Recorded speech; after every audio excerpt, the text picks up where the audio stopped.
Got a real quick one for you guys. I don't know if you can see my thermometer very well, but says it's well, it's going to read about 90 when it's all done. I want to show you why you don't want to leave your windows up in your car out in the sun. I'm getting ready to do some AC work here on this Focus, and I'm going to throw this in the vents. We're going to shut the car up for just a second while I get my gauges. We're going to come back and I'm going to show you why the sun is bad for occupants in your car, because this is the time of year where we got parents wanting to run and get stuff in the store, and they leave their kids or their pets in the car and they shut the car off, which kills the air conditioning. So we're going to let that sit for a second. We're going to go get our AC gauges for this job I'm doing. I keep my AC gauges in my service car. So, because a lot of this is mobile service, so, you know, we want to... Oh, this one's nice and toasty in here. This one would be excellent for this test, by the way, but Focus has been sitting in the sun all day, so it's about 1 o'clock in the afternoon now, so we've got about another hour or so before we hit the heat of the day. This one's really special because it's the black car. Black attracts heat, so it would make sense to use that car, but anyway. Got our gauges here we're going to use for this service we're going to do here. I'm not going to film the service because it's not necessary. I'm just doing a preliminary check, if you will. Oh, if you have these gauges, make sure that your hoses are tight. I know I'm going off tangent here, but make sure your hoses are tight on your fittings. Last thing you need to do is start losing freon because your fittings are loose. So, all right, it's been a couple minutes. Let's look at our dashboard and see what our car is doing. Ladies and gentlemen, this is no joke. 130 degrees in this car right now, according to my gauge. 130 degrees. That is what you're subjecting your kids to. That is what you're subjecting your pets to. So please don't be leaving any living being in your vehicle for any length of time. Now there's just a couple of minutes. If I left that in there for an hour, it'd probably be about 160 degrees in there. So, okay guys, I wasn't going to make this video today because I thought this was just going to be a routine job. There's nothing routine about this job. We're working on the 06 Ford Focus today. So this video will apply to 2004 to 2008 Ford Focus, all models. Started out being an easy little job where I was going to check the pressures on the AC system, because I noticed on this car, when you kick the AC on, you can feel it engage, and normally you're not supposed to feel it engage, so I'm thinking it might be low on oil. So I went after trying to locate the high side and low side on this car. Well, the high side's real easy. It's right up front. It's right there. But you can't do nothing with the high side. You can't put no Freon in it. You can't put no oil in it. You can't do nothing with the high side. You have to go to the low side. Well, I spent about 20 minutes walking around this engine trying to find the low side on it, because I figured it'd be relatively easy to get to. Nope, it's not. It is on top of the accumulator right down there, and the easiest way to get to it is to take your headlight assembly out on the passenger side. Well, I got watching a video where they took the whole front end off the car just to get to the headlight, because there's a bolt behind the fender here, or behind the bumper, that you got to get to. Well, I'm not going to tear this car apart just for one bolt. That is ridiculous. So I will show you where the bolt lives, and then I will show you how I'm going to go about getting hold of it. There's a T30 that goes in this bottom hole right here, and then there's a 7 that goes in this hole back here. Best way to do it is to turn your wheel a little bit to the left so you can get your socket on here. Then you pull this fender well back. When you pull this fender well back, you can almost see the port for the low side. If you look up in there, I don't know if you're going to be able to see it, but up in there is one lone bolt sitting in sideways. It's a 10 millimeter. So I'm going to go after it with this thing. So I'll be back in just a minute. I'm gonna get that bolt pulled. We're gonna take the headlight out and we're gonna see if we can hook our gauges up to our car and see what's going on with it. All right, I got my bolt out. So we're gonna go ahead and take the headlight out. We're gonna see if we can hook our gauges to our low side. By the way, if you're keeping track at home from the first part of the video, I was originally gonna make that a short, but you know, kind of like a public service announcement for leaving your windows up in your car and having living things in your car for any length of time. You don't want to do that. I was showing you actual evidence at the beginning of the video.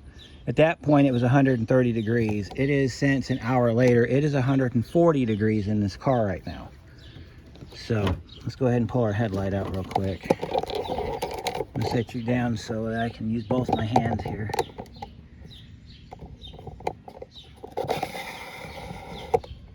There we go. There, now we can take our headlight out.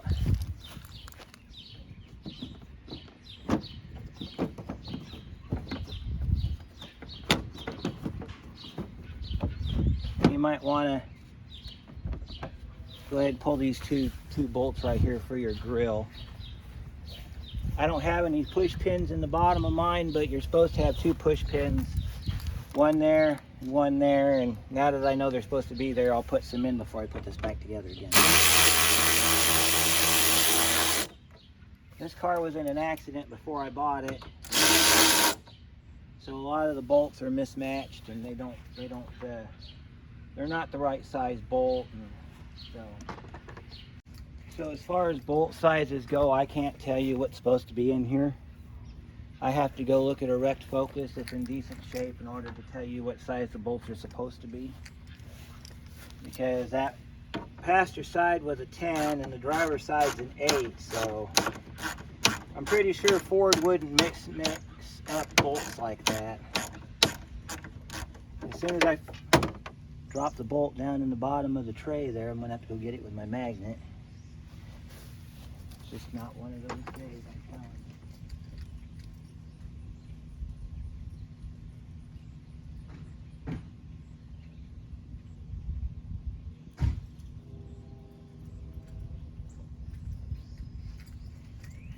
Thankfully we have an under grill.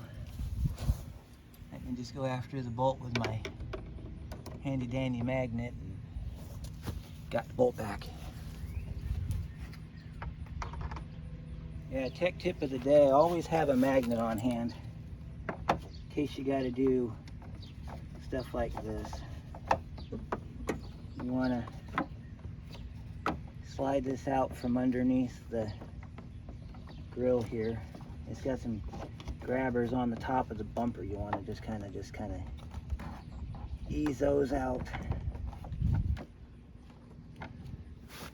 if you can. I don't know if you're able to or not. We're gonna do our best here. Yeah, they catch pretty good on this bumper right here. Let me grab a screwdriver. I'll be right back, guys. All right, so your bumper's held in down here on some rubber grabbies. So I'm trying to get you guys in position here and you can see what we're doing. Try to anyway. Okay, so I got to get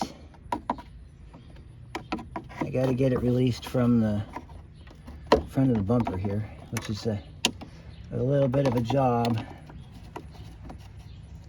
You gotta put your screwdriver up in there and you gotta lift up on it and then wiggle. It should come right out.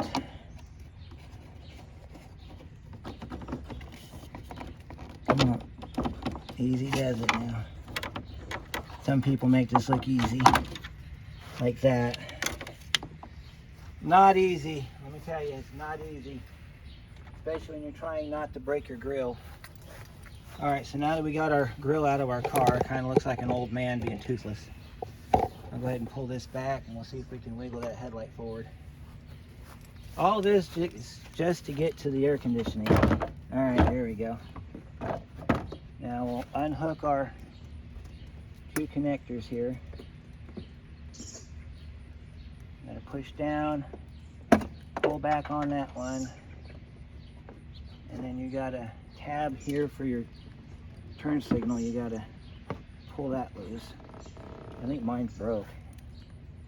Yeah, mine's broke.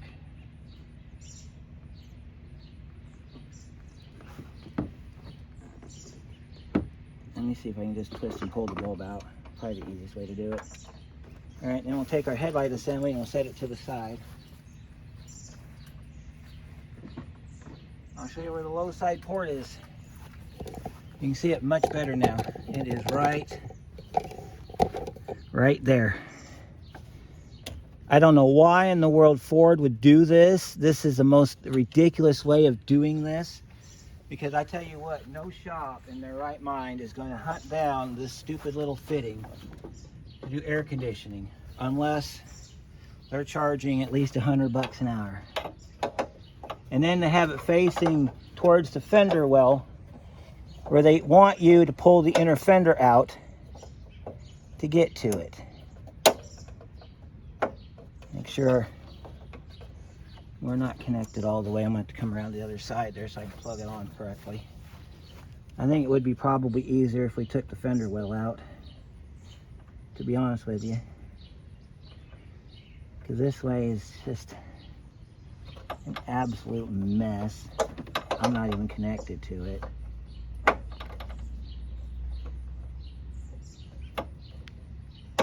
There we go. Now we're connected. Turn our valve on. Our hose just got charged. We're reading 110. It's at rest, which probably tells me that unless this thing comes down when it's turned on, it's over full. I don't have equipment necessary to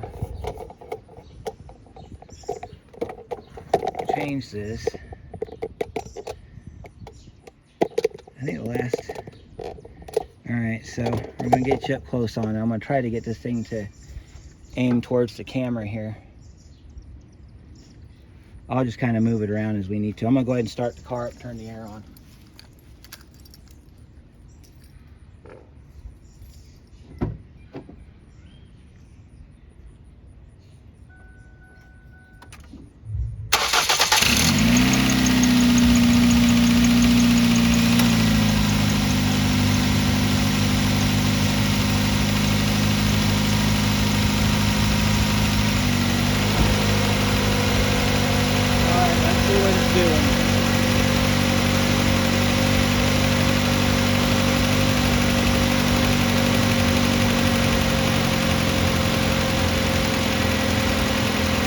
Our pressures are looking okay.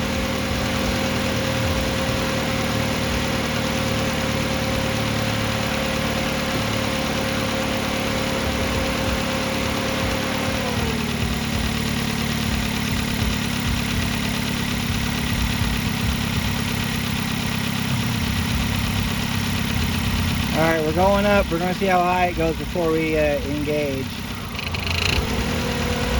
Yeah, you see that where the AC kicked on and she kind of dropped idle? I think she might be low on oil.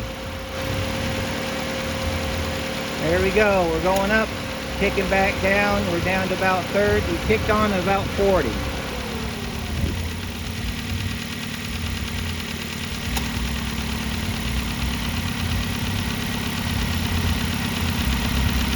Our high side's reading about 250. Well, actually, we're heading more towards 300, which is not good.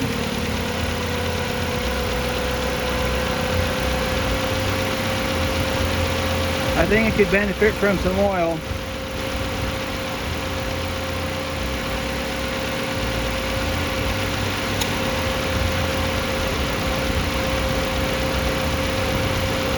Can you see this pretty good?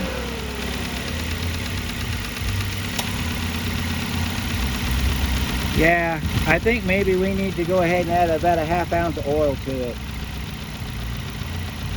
Let me see what the temperature is in the car since it's been running a couple minutes.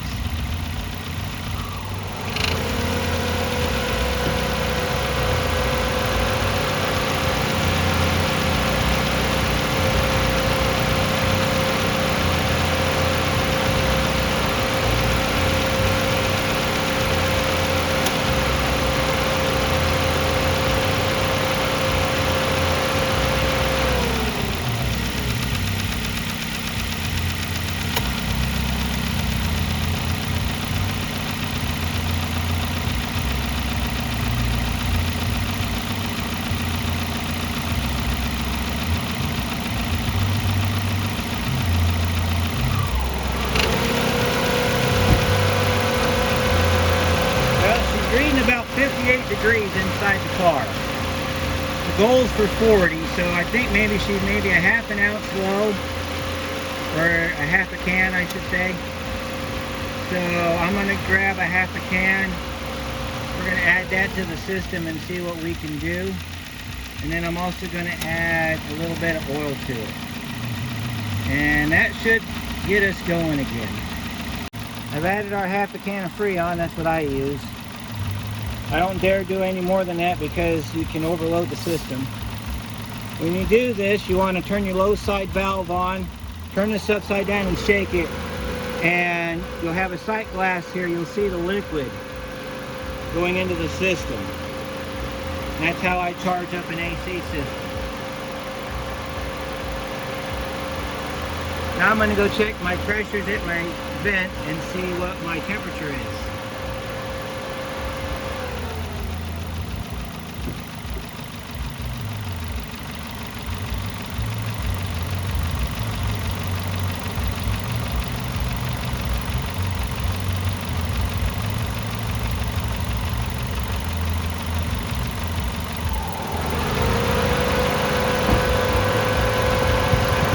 Almost to 40, which is ideal. That means it was a little bit low. So now I'm going to shut the car off. I'm going to unhook my low side fitting. We're going to make a little bit of an oil injection, and then I'm going to show you how I do oil injection. So let me shut the car off. Make sure your gauges are turned off as well. You don't want that thing shooting Freon out at you.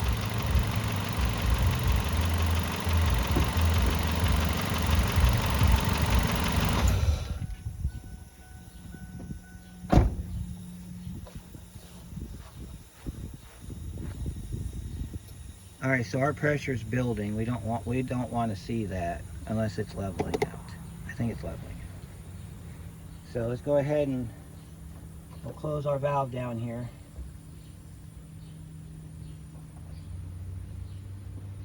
We're not going to need our gauges anymore for this, so we're going to go ahead and just remove them.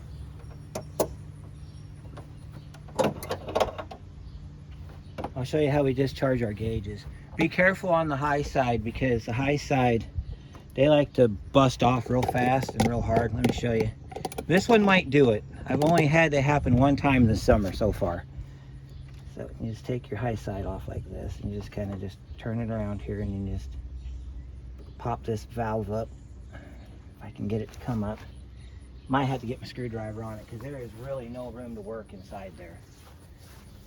Careful, this is plastic. You don't want to break your grill. See that? Pops right off. This has got dye in it too. I'll show you how you can tell. If you get a new AC system, there's no tint to it. You can see the tint. See the green in there? Move out of the light so you can see it really good. That tells me there's dye in the system, which means that if we ever have a leak in the future, all we have to do is grab the UV glasses and a light, and we can find our leak. It's a good idea. I'll show you how we discharge our gauges in a minute. So we're going to come to the table over here. This is my air conditioning box. This has got my oils in it. This has got O-rings in it. This has got our leak detection dye in it that we need to look for leaks. I even have a Harbor Freight vacuum pump I've never used. I don't even know if it works.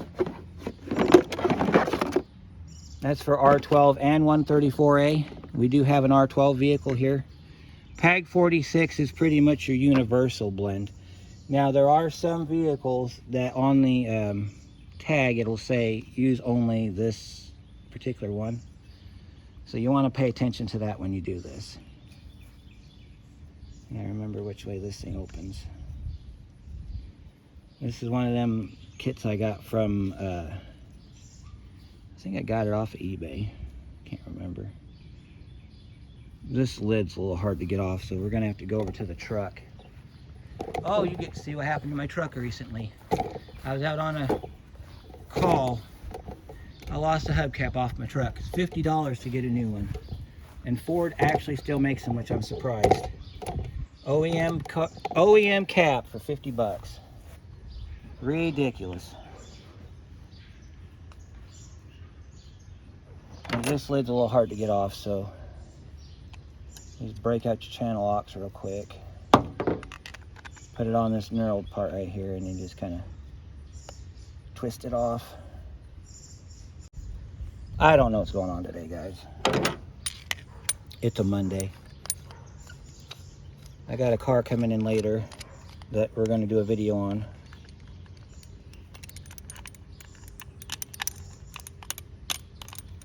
I gotta open this up somewhere. And it's hot out here.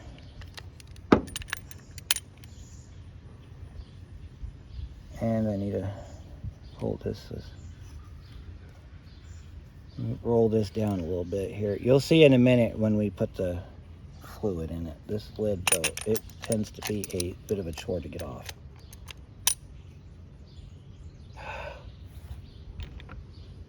I don't want to gouge up my piece here.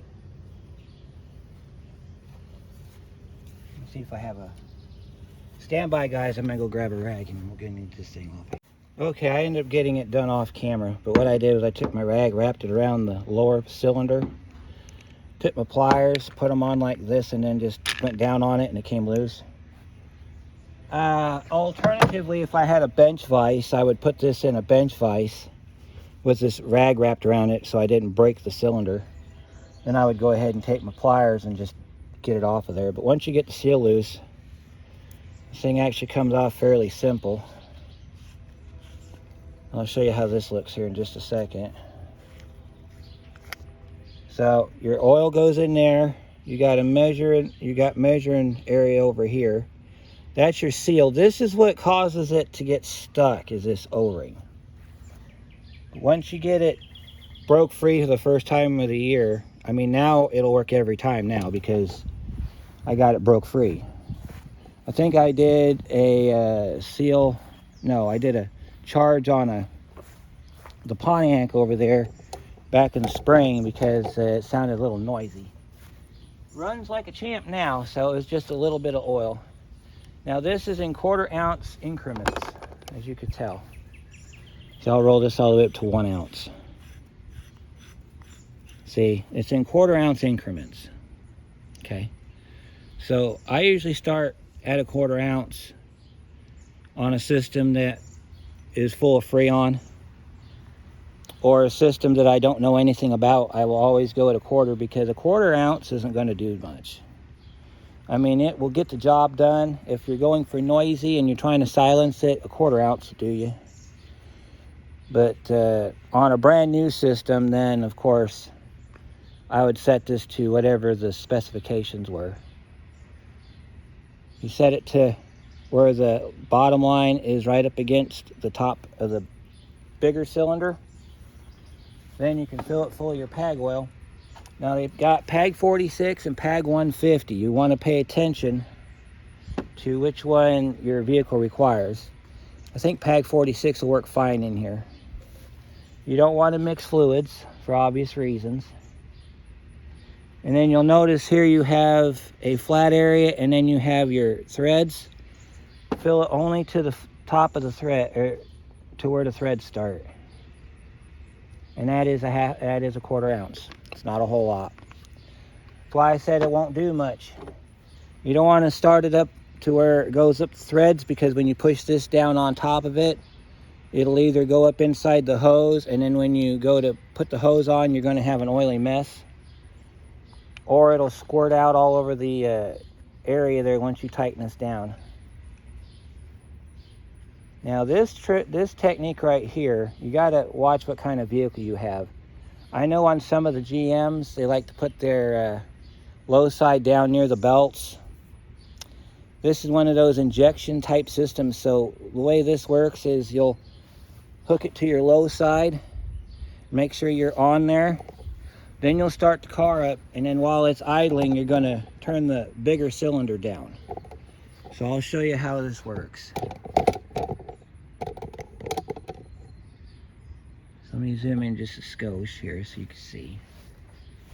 I think in the future we're going to run the low side line, if I have enough hose to do it, through the fender well. Alright, then you got to put your hose on just like you did your other one. And this one you'll actually hear it click down, so like that. Okay, now we're ready for injection. So I'm going to set my tube up there. I'm going to go start the car up. As it's running, we're going to twist that in, and you're going to see it. We're going to twist that in. You may hear a change in the compressor. We're trying to get that change. We're trying to get it from being a hard click to a softer click, because you can feel it in the car while you're driving. When the compressor kicks on, it jolts the car a little bit, and that's what we're trying to fix that here.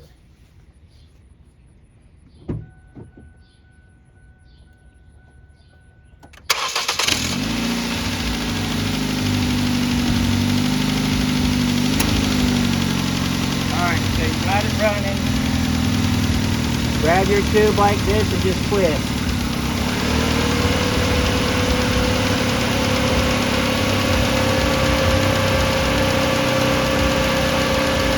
Alright, we'll let it run a minute and then we'll take it off.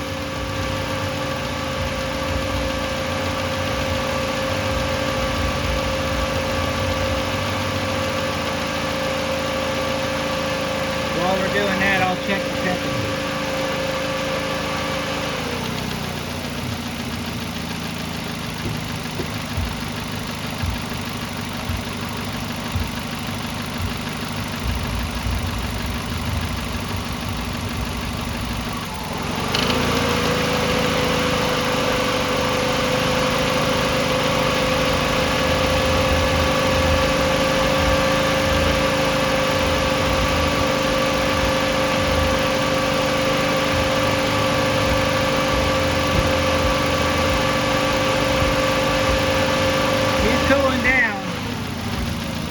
When the compressor kicked on when I was in the car, I felt it slightly. It's a lot better than what it was. So I think it was just a little bit of oil and a little bit of Freon. I think we got her done. So now we're going to put it back together.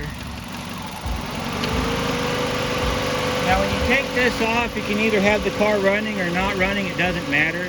So all you're going to do is lift up on that collar and it's going to pop off. So it can either be running or not. See? Now our collar's off, our Freon, or our tube's clear.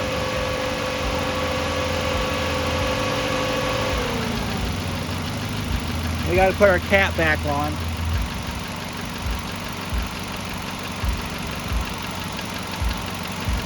So our low side cap goes back on.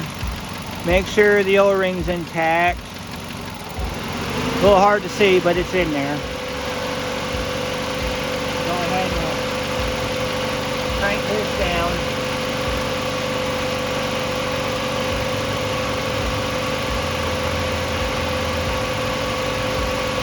I wish I had a structure.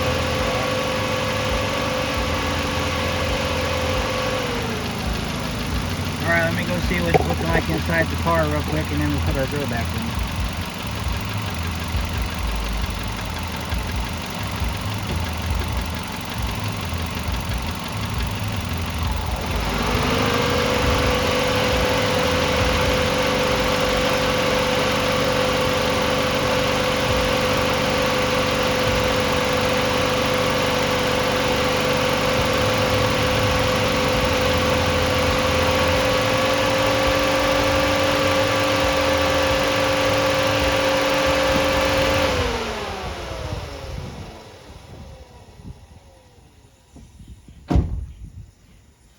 It's getting quite cool in there, so I think we'll be alright for our vacation car.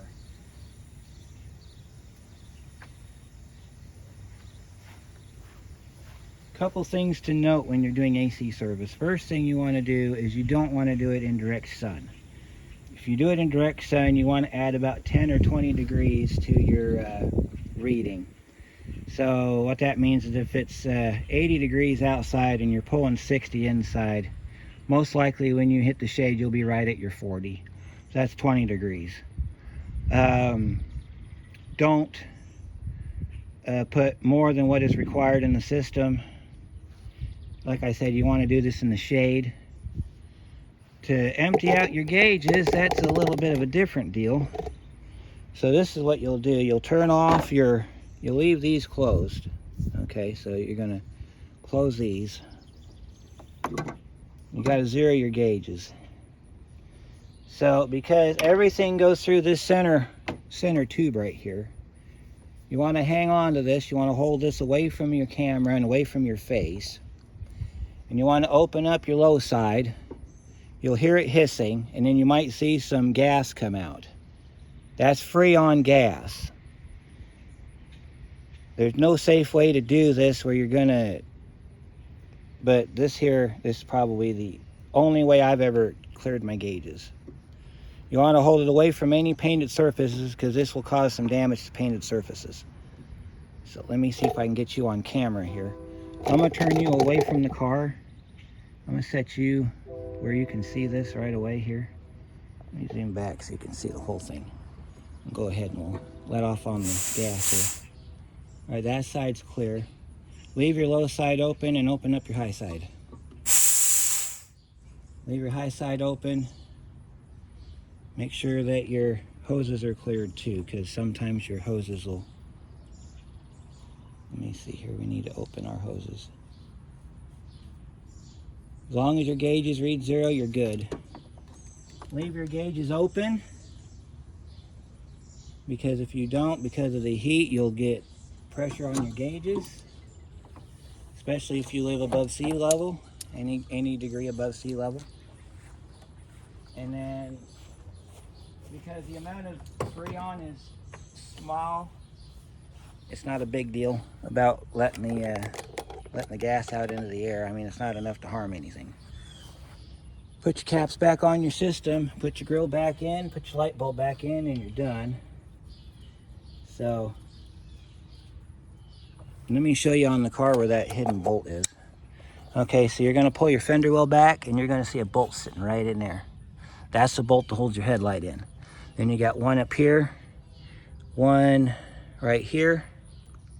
That's it. You don't have to take your bumper off. You could probably also get in there if you don't have a ratcheting wrench, but you have one of these, you can do that with it too. I strongly suggest you take your grill out, because the way that headlight was sandwiched in there, there's a good chance you could break your grill if you're not careful. So install is the reverse of removal. So make sure you plug in your turn signal and your headlight assembly. So, and then if you want to change your headlight out, this would be the good time to do it. You just take that rubber boot off right there, and then you can take your headlight out. Don't touch that right there. That's for your headlight alignment. See, your headlight sits back in there. I got to put this cover back on. So I'm going to do that, and you guys leave me comments and concerns and everything down below. Remember, don't leave any living thing in your car in the sun for any length of time. That is basically what this video is going to be about. And then I saw how stupid Ford was in putting their low side where they did, so I figured instead of you guys trying to hunt it down, if you have a Focus like I do, now you know where it is. So we're going to do another AC video on the Escort for you Escort people out there, because this one does work. It's got a hole in it, so we're going to put some stop leak in it and a couple cans of Freon, and we're going to see if we can have this a cold Escort. But that's another day. So I will see you on the next one, guys. Be careful and stay cool out there.